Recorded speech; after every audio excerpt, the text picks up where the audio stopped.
السلام علیکم ناظرین، الپرسلان سیزن 2 والوم 23 ایپیسوڈ نمبر 71 کا آغاز کچھ اس طرح ہوتا ہے۔ الپاگوت اپنی والدہ سے بات کر رہے ہوتے ہیں کہ بے شک میری پرورش بازنطینیوں کے درمیان ہوئی ہے، لیکن نہ تو میں کبھی اپنی ہمت کو بھولا ہوں، نہ آپ کی باتوں کو، اور نہ ہی کبھی اپنے دین کو بھلا پایا ہوں۔ میں نے بچپن سے آج تک بڑی جدوجہد کی ہے، اپنے دین کو یاد رکھا اور اپنی ریاست کی خاطر بہت سی قربانیاں بھی دی ہیں۔ آخری اماں یہ تمام باتیں سنتی چلی جاتی ہیں اور اپنے بیٹے کے حق میں بہت سی دعائیں کرتی چلی جاتی ہیں۔ ناظرین، اس کے بعد آپ دیکھیں گے کہ بازنطینی سفیر جیوجن اور اس بازنطینی سپاہی کی باتیں سننے کے بعد بہت زیادہ پریشان ہو جاتا ہے کہ سلطان طغرل بہت ہی جلد رومیوں پر حملہ کرنے والے ہیں، لہٰذا انہیں روکنے کے لیے جلد سے جلد کچھ نہ کچھ کرنا ہوگا۔ جیوجن یہ سن کر کہتا ہے سلجوقوں کو روکنے کا صرف واحد راستہ یہی ہے کہ سلطان طغرل کو شہید کر دیا جائے، کیونکہ اگر سلطان طغرل شہید کر دیے جاتے ہیں تو ان کے تخت کو سنبھالنے کے لیے شاہی خاندان میں خانہ جنگی شروع ہو جائیں گی، اور تخت کو حاصل کرنے کے لالچ کی وجہ سے ان کا باہمی اتفاق ختم ہو جائے گا۔ اور صرف اتنا ہی نہیں، بہت سے ترک قبیلے کے سردار بھی آپس میں لڑنا شروع ہو جائیں گے۔ سلطان طغرل کو قتل کرنے کے بارے میں سن کر کاکاؤ منوس کے پاؤں کے نیچے سے زمین نکل جاتی ہے، اور وہ حیرانگی سے جیوجن کی طرف دیکھتا ہے کہ جیوجن نے اتنی بڑی بات آسانی سے کیسے کر دی۔ کیا سلطان طغرل کو شہید کرنا اتنی آسان بات ہے؟ دوسری طرف الپاگوت کے جانے کے بعد آکنی اماکسا خاتون کو پریشان دیکھ کر پوچھتی ہے، میں تم سے کچھ پوچھ رہی ہوں کہ تمہاری اور الپاگوت کی ملاقات کیسے ہوئی تھی، لیکن میرا خیال ہے کہ تم پریشانی کی وجہ سے میری باتوں کو سن نہیں پا رہی۔ اکسا خاتون یہ سن کر کہتی ہے، ہاں میں بہت پریشان ہوں۔ جیسے ہی میں جڑی بوٹیاں لینے کے لیے گئی تھی تو میری ملاقات کاراجا خاتون سے ہوئی تھی۔ میں یہ تمام باتیں کسی کو بتانا نہیں چاہتی تھی، لیکن کاراجا خاتون ہی وہ خاتون ہے جس نے اپنے بھائی کے ساتھ مل کر بہت بڑی غلطی کی ہے، اور اسی کی بے وقوفی کی وجہ سے ہمارے قبیلے کے بہت سے نوجوان سپاہی شہید ہو گئے، اور شہوار خاتون بھی کاراجا خاتون کی بے وقوفی کی وجہ سے ہی شہید ہوئی تھی۔ مجھ میں کاراجا خاتون جتنا صبر نہیں ہے، وہ مجھے دھمکیاں لگاتی رہتی ہے کہ اگر میں نے یہ سچائی کسی کو بتائی تو وہ مجھے مروا ڈالے گی، لیکن اب میرا صبر کا پیمانہ لبریز ہو چکا ہے۔ میں اب تک اس لیے خاموش تھی کیونکہ مجھے اپنی جان کی پرواہ نہیں، بلکہ کاراجا خاتون کے آنے والے بچے کی پرواہ تھی۔ اکسا خاتون کی تمام باتیں سننے کے بعد آکنی اماں کو اپنے کانوں پر یقین نہیں آتا، اور وہ حیرانگی سے اکسا خاتون کی طرف دیکھ رہی ہوتی ہیں کہ کیا کاراجا خاتون واقعی ہی اتنی گری ہوئی حرکت کر سکتی ہیں۔ اب یہ باتیں جاری ہوتی ہے، اسی دوران سلچان خاتون جو کہ چھپ کے یہ تمام باتیں سن رہی ہوتی ہیں، وہ یہ تمام باتیں سننے کے بعد بہت زیادہ صدمے میں آ جاتی ہیں۔ انہیں اپنے کانوں پر یقین نہیں آتا کہ کاراجا خاتون کی گھٹیا حرکت کی وجہ سے ان کی بیٹی شہوار خاتون کو شہید کر دیا گیا۔ دوسری طرف جیسے ہی جیوجن سلطان طغرل کو قتل کرنے کا منصوبہ لیبارت کے بیٹوں کو سناتا ہے تو وہ ہنستے ہوئے کہتا ہے، کیا سلطان کو مارنا اتنا آسان ہے؟ میں تو اپنے بھائی کو پاگل سمجھتا تھا، لیکن تم تو اس سے بھی زیادہ پاگل پنتی کرتے ہو۔ چلو فرض کر لیتے ہیں کہ ہم سلطان کو ماریں گے، لیکن ہمارے پاس اتنے خطرناک جنگجو نہیں ہیں جو کہ سلطان کے محل میں گھس کر انہیں وہاں پر شہید کر پائیں۔ جیوجن یہ سن کر کہتا ہے، ہم سلطان کا شکار محل میں نہیں بلکہ قبرستان میں کریں گے، کیونکہ سلطان طغرل ہر جمعے کے دن اپنے والدین کی قبر پر جاتے ہیں، اور جیسے وہ فاتح خوانی کر رہا ہوگا تو یہی وہ کمزور لمحہ ہوگا جس لمحے میں ہم سلطان طغرل پر قاتلانہ حملہ کریں گے اور اسے شہید کر دیں گے۔ ایوان بھی باتیں سن کر کہتا ہے، قبرستان والا منصوبہ، یہ منصوبہ میرے بابا جان کو پسند آیا۔ دوسری طرف چاغری صاحب کو یہ تمام باتیں سلچان خاتون بتا دیتی ہیں، اور چاغری صاحب ایک جرگے کو بلاتے ہیں جس میں ان کے گھر والے موجود ہوتے ہیں، کیونکہ یہ بات گھر والوں کے علاوہ کسی کو بتائی نہیں جا سکتی، ورنہ تمام لوگ کاراجا خاتون کو لان تان کرتے ہوئے انہیں جہنم واصل کر دیں گے۔ اور پھر جیسے ہی کاراجا خاتون اپنی صفائی دینا شروع کر دیتی ہیں کہ میں نے یہ سب کچھ جان بوجھ کر نہیں کیا، اور جب میں نے یہ تمام باتیں اپنے بھائی کو بتائی تھی تو میں نہیں جانتی تھی کہ وہ کرامتیوں کا سربراہ ہے۔ چاغری صاحب یہ سن کر کہتے ہیں، اپنی بکواس بند کرو، اب تمہیں ایک بھی لفظ بولنے کا حق نہیں ہے، اب جو کچھ بولیں گے ہمارے گھر والے بولیں گے، اور اس کے بعد ہی میں کوئی فیصلہ سناؤں گا۔ سلیمان بھی یہ تمام باتیں سن کر شرمندہ ہوتا ہے، اور وہ اپنا سر جھکائے اپنے بابا جان کے سامنے کھڑا ہوتا ہے کہ میری بیوی نے کتنی گھٹیا حرکت کی جس کی وجہ سے میرے قبیلے کے سپاہی اور میری بہن کو شہید کر دیا گیا۔ اور پھر چاغری صاحب سلیمان پر غصہ کرتے ہوئے کہتے ہیں،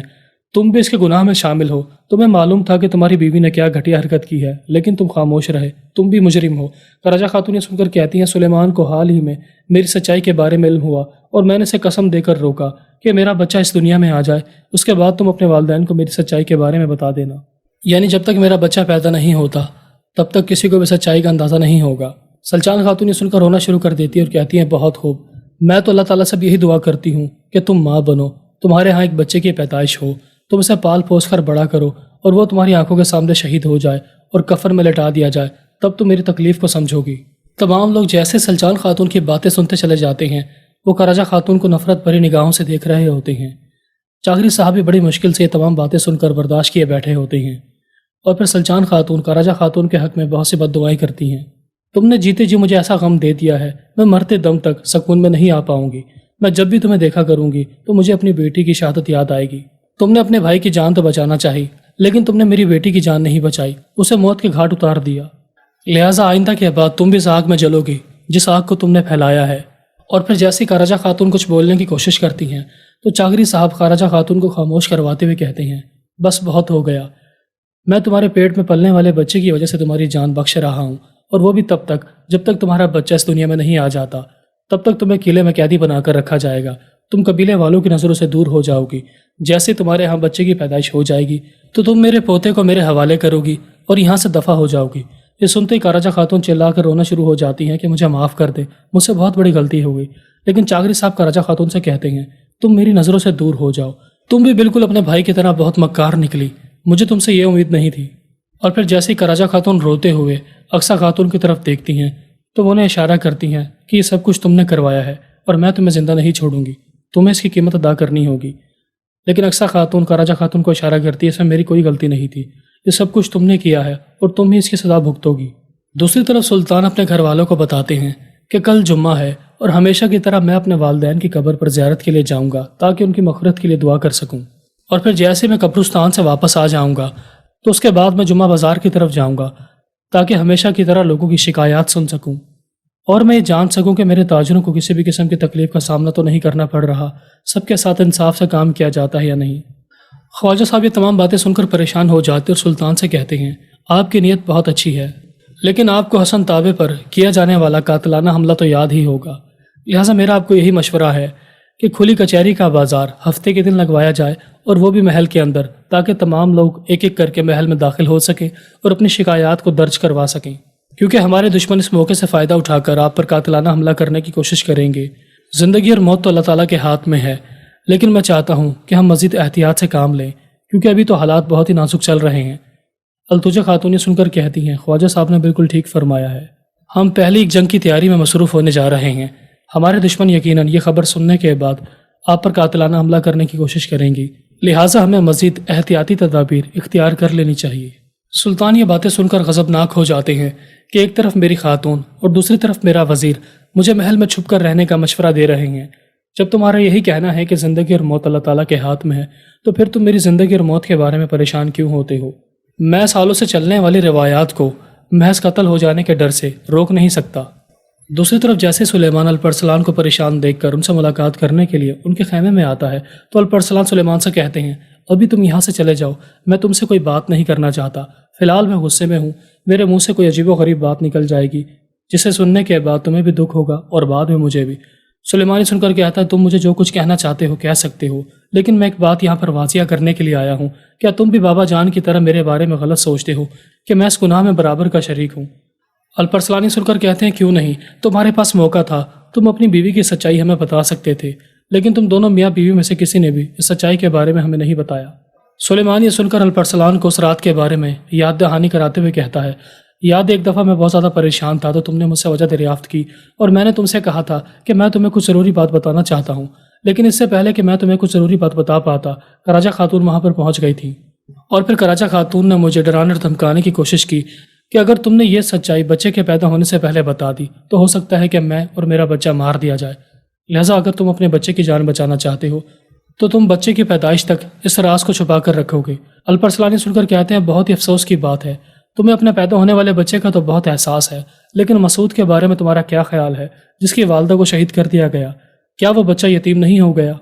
اور تو اور تمہاری بہن کو شہید کر دیا گیا، تمہیں تو اپنے والدین کی پریشانی پر رحم نہ آیا، وہ اپنی بیٹی کو یاد کر کے رویا کرتے تھے، لیکن تمہارے دل میں ترس نہ آیا۔ سلیمان یہ باتیں سننے کے بعد بہت زیادہ پریشان اور شرمندہ ہو جاتا ہے۔ بالآخر سلیمان روتا ہوا قبرستان میں چلا جاتا ہے اور وہ اپنی بہن کی قبر کے پاس بیٹھ کر رونا شروع ہو جاتا ہے کہ تم تو سچائی کے بارے میں جانتی ہو، میں مجبور تھا، مجھے یہ سچائی بہت دیر کے بعد پتہ چلی ہے، اگر میں سچائی بتا دیتا تو میرا بیٹا اس دنیا میں آنے سے پہلے ہی چلا جاتا۔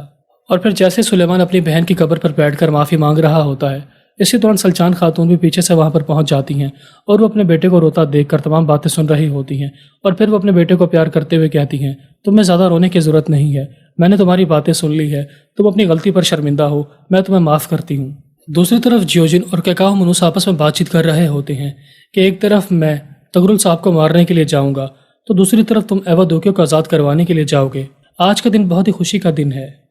جیسے ایوادوکیو ہمارے حوالے کر دی جائے گی تو میں الپرسلان کے 3 ساتھیوں کو آزاد کروں گا، اور اگر الپرسلان اپنا وعدہ مکمل کر لیتا ہے تو اس کے بعد اس کے باقی کے ساتھیوں کو بھی آزاد کر دیا جائے گا۔ فی الحال تو بازنطینی سفیر ہماری غلطی کا انتظار کر رہا ہے۔ مجھے امید ہے کہ ہم مل کر کام کریں گے تو بہت سے فتوحات حاصل کر لیں گے اور بازنطینی سفیر کے غصے کو بھی ٹھنڈا کر دیں گے تاکہ بازنطینی شہنشاہ ہماری تعریف سنیں، نہ کہ ہماری بے وقوفیاں۔ جوجن یہ سن کر کہتا ہے زیادہ خوش ہونے کی ضرورت نہیں ہے، میں آپ کو صرف یہی مشورہ دینا چاہتا ہوں کہ جب تک آپ سلجوکوں سے دور رہیں گے تو سلجوک بھی واسپورا کان کے علاقے سے دور رہیں گے۔ یہ سب کچھ آپ کی غلطی کی وجہ سے ہوا ہے۔ بالآخر ایک طرف جوجن الپرسلان کے ساتھیوں کو لے کر بگی میں ڈالنے کے بعد انہیں اس علاقے کی طرف لے کر جا رہا ہوتا ہے جہاں پر الپرسلان بھی شدادی ایوادوکیو کے بدلے اپنے سپاہیوں کو حاصل کرنے کے لیے آ رہے ہوتے ہیں۔ ایک طرف سلطان جمعہ بازار کی طرف جانے کے لیے روانہ ہو جاتے ہیں۔ وہ اپنی بیوی اور خواجہ صاحب سے بہت زیادہ ناراض ہوتے ہیں کہ تم دونوں اب یہیں پر رکو گے کیونکہ تم دونوں بہت زیادہ ڈرپوک ہو اور تم نے مجھے بھی اپنی عوام سے ملنے کے لیے روکنے کی کوشش کی تھی، لہٰذا اگر تم دونوں کو زیادہ ہی ڈر لگتا ہے تو تم یہیں پر رک جاؤ۔ بالآخر سلطان اپنی بیوی اور خواجہ صاحب کے بغیر ہی جمعہ بازار کی طرف چلے جاتے ہیں۔ دوسری طرف سلیمان کراچا سے آخری بار ملاقات کرنے کے لیے پہنچتا ہے تو کراچا خاتون پھر سے سلیمان کو اپنے قبیلے والوں کے خلاف کرنے کی کوشش کر رہی ہوتی ہیں کہ آؤ میرے ساتھ مل کر ہم دونوں اپنے بچوں کی پرورش کریں گے اور اس سے دور چلے جائیں گے، چاہے الپرسلان یہاں پر حکومت کرے یا نہ کرے۔ سلیمان یہ سن کر کہتا ہے تمہاری بکواس بہت ہو چکی ہے، تم اب بھی جانے سے پہلے میرے بھائی الپرسلان کے خلاف مجھے ورگلانے کی کوشش کر رہی ہو کہ وہ سلطان بنتا ہے یا نہیں،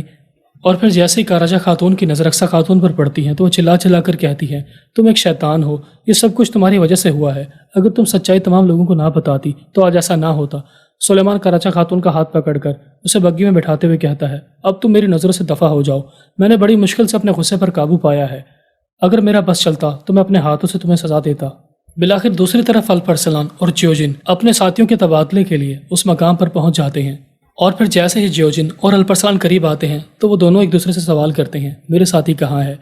جیوجن جواباً کہتا ہے ایوادوکیو کہاں ہے؟ الپرسلان یہ سن کر اپنے ساتھیوں کو اشارہ کرتے ہیں کہ ایوادوکیو کو لے کر آ جاؤ، اور جیوجن بھی اپنے سپاہیوں کو اشارہ کرتا ہے کہ الپرسلان کے ساتھیوں کو لے کر آ جاؤ۔ بالآخر دیکھتے ہی دیکھتے الپرسلان کے ساتھی الپرسلان کے سامنے آ جاتے ہیں اور ان کے پاس صلیبی سپاہی موجود ہوتے ہیں۔ دوسری طرف الپرسلان کے اشارہ کرنے پر جنرل دوکاس اس بگی سے باہر نکلتا ہے۔ جنرل دوکاس کو دیکھتے ہی جیوجن کی آنکھیں پھٹی کی پھٹی رہ جاتی ہیں جیسا کہ اس نے دن دہاڑے میں ایک بھوت کو دیکھ لیا ہو۔ جنرل دوکاس مسکراتا ہوا جیوجن کی طرف آگے بڑھ رہا ہوتا ہے، اور پھر جیسے ہی جیوجن جنرل دوکاس سے کہتا ہے آپ تو مر چکے تھے، آپ زندہ صحیح سلامت واپس کیسے آ گئے؟ جنرل دوکاس سے سن کر کہتا ہے ابھی بتاتا ہوں، اور پھر وہ اپنے سپاہیوں کو جیوجن کو گرفتار کرنے کا حکم دیتا ہے، اور یوں دیکھتے ہی دیکھتے بازنطینی سپاہی جیوجن کے ہتھیار اپنے قبضے میں لے کر اسے گرفتار کر لیتے ہیں۔ الپرسلان اپنے ساتھیوں کی طرف دیکھ کر مسکرا رہے ہوتے ہیں، اور پھر الپرسلان جنرل دوکاس سے کہتے ہیں اب جیوجن جانے اور جنرل دوکاس جانے۔ جیوجن نے سن کر کہتا ہے الپرسلان تم بہت ہی چلاک انسان نکلے، لیکن یہ مسئلہ بھی ختم نہیں ہوا۔ جنرل دوکاس آگے بڑھ کر کہتا ہے تمہاری زندگی اب ختم ہو چکی ہے، تمہارا سب کچھ تباہ ہو گیا اور وہ میں کروں گا۔ اور پھر جیسے ہی جیوجن کو گرفتار کر لیا جاتا ہے تو جنرل دوکاس الپرسلان کا شکریہ ادا کرتا ہے کہ تم نے میرے ساتھ مل کر کام کیا اور ہم نے جیوجن کو گرفتار کر لیا اور تمہارے ساتھیوں کی جان بھی بچ گئی۔ الپرسلان سن کر کہتے ہیں تم نے میرے مسلمان بھائی یعنی نمازیوں کو شہید کیا تھا، میں تمہارے ظلم کو ہمیشہ یاد رکھوں گا، تم اور میں کبھی بھی دوست نہیں ہو سکتے۔ جنرل دوکاس سن کر کہتا ہے تو پھر بہت ہی جلد ہماری ملاقات میدان جنگ میں ہوگی۔ الپرسلان سن کر کہتے ہیں کیوں نہیں؟ فرزاد بھی چھپ کر سارا منظر دیکھ رہا ہوتا ہے اور وہ منظر دیکھنے کے بعد وہاں سے فرار ہو جاتا ہے۔ اب یہ بات جاری ہوتی ہے، اسی دوران الپرسلان کے ساتھیوں کی نظر الپرسلان کی گردن پر موجود ایک زخم پر پڑتی ہے، یعنی وہی زخم ہوتا ہے جو الپرسلان کو اس زندان میں آیا ہوتا ہے جہاں پر طاعون والے چوہے موجود ہوتے ہیں۔ الپرسلان کے ساتھی منظر دیکھنے کے بعد سمجھ جاتے ہیں کہ الپرسلان بیمار ہیں۔ ایک طرف سلطان اپنی والدین کی قبر پر ان کی مغفرت کے لیے دعا کر رہے ہوتے ہیں۔ سلطان کے سپاہی بھی سلطان کے قریب موجود ہوتے ہیں، لیکن سلطان کی والدہ کے قبر کے نیچے پہلے ہی سے ایک کرائے کا سپاہی گھات لگا کر بیٹھا ہوتا ہے، یعنی کہ وہ مٹی کے نیچے دبا ہوا ہوتا ہے اور وہ اس موقع سے فائدہ اٹھا کر ایک خنجر نکالتا ہے اور سلطان پر حملہ کر دیتا ہے۔ ناظرین، ویڈیو کے اختتام پر آپ دیکھیں گے کہ الپرسلان اور اقصی خاتون بیٹھ کر بات چیت کر رہے ہوتے ہیں، اور پھر الپرسلان اقصی خاتون کو پریشان دیکھ کر پوچھتے ہیں تمہارے دل میں اب بھی کوئی بات ہے جو تم نے مجھے ابھی تک نہیں بتائی؟ تم بتا سکتی ہو، اب تو ہماری شادی بھی ہونے والی ہے۔ اقصی خاتون روتے ہوئے الپرسلان سے کہتی ہیں یہ آخری سچ ہے جو میں آپ کو بتانے جا رہی ہوں، میرے والد صاحب مرے نہیں، وہ زندہ ہیں، اور حسن تابع ہی میرے حقیقی والد ہیں۔ یہ سنتے الپرسلان کو خوشی بھی ہوتی ہے اور حیرانگی بھی اسی دوران حسن تابع بھی دور کھڑے ہو کر یہ منظر دیکھ رہے ہوتے ہیں کہ آخر الپ ارسلان اور رقصہ خاتون کے درمیان کیا بات چیت ہو رہی ہے، جسے سننے کے بعد رقصہ خاتون رو رہی ہیں۔ ناظرین، آج کی اس ویڈیو کا اختتام ہوا۔ ملتے ہیں اپنی ایک نئی ویڈیو کے ساتھ، تب تک اپنا خیال رکھیے گا۔ اللہ حافظ۔